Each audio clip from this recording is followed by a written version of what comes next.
AP మంత్రి అచ్చెన్నాయుడు పైన మాజీ మంత్రి వైఎస్ఆర్సీపీ రాష్ట్ర ప్రధాన కార్యదర్శి ధర్మాన ప్రసాదరావు ఫైర్ అయ్యారు. మంత్రి పదవి చేపట్టాక అచ్చెన్నాయుడు అవినీతికి కేంద్ర బిందువుగా మారారని ఆక్షేపించారు. గత 2 దశాబ్దాలుగా మద్యం వ్యాపారంతో అచ్చెన్నాయుడుకు సంబంధాలున్నాయని అన్నారు.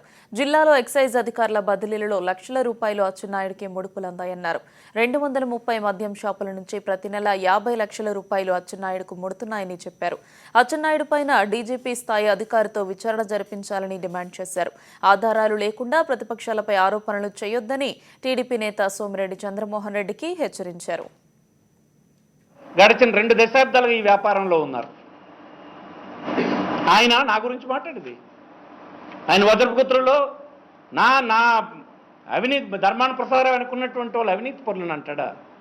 అసలు అవినీతి కేంద్ర బిందువుగా నువ్వు రేపు నేడు జిల్లాలో నువ్వు పనిచేస్తున్నావు. ఎన్నని చెప్పను. ఈ జిల్లాలో ఒక ఎక్సైజ్ సిఐ ట్రాన్స్ఫర్కి 6 లక్షలు మంత్రి గారు పుచ్చుకున్నట్టుగా అధికారులు చెప్తూ ఉన్నారు.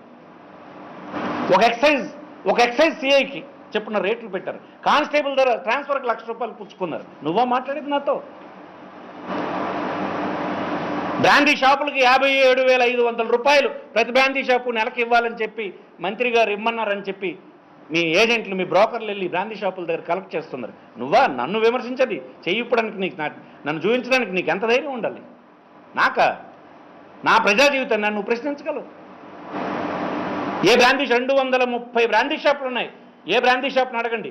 57,500 రూపాయలు అడుగుతున్నారు. మంత్రి గారికి 20,000 రూపాయలు దీంట్లో వెళ్తుందని చెప్తున్నారట. బతికే మిత్రులు వివిధ వర్గాల ప్రజలు వెళ్ళి అడగండి. అచ్చెన్నాయుడు నన్ను ప్రశ్నించది. నియమాలు పెట్టుకుని బ్రతికినటువంటి వాళ్ళు అనుకుంటావు. పేడ, మట్టి, చెత్త, చెదారం రాష్ట్రంలో ఈ జిల్లాలో జరుగుతున్న ప్రతి అమ్మకాలకి, ప్రతి అక్రమానికి, ప్రతి లంచబోతు వ్యవహారానికి మంత్రే కేంద్ర బిందువు అని అందరూ చెప్తూ ఉంటే సిగ్గు లేక మళ్ళీ నన్ను విమర్శించేది.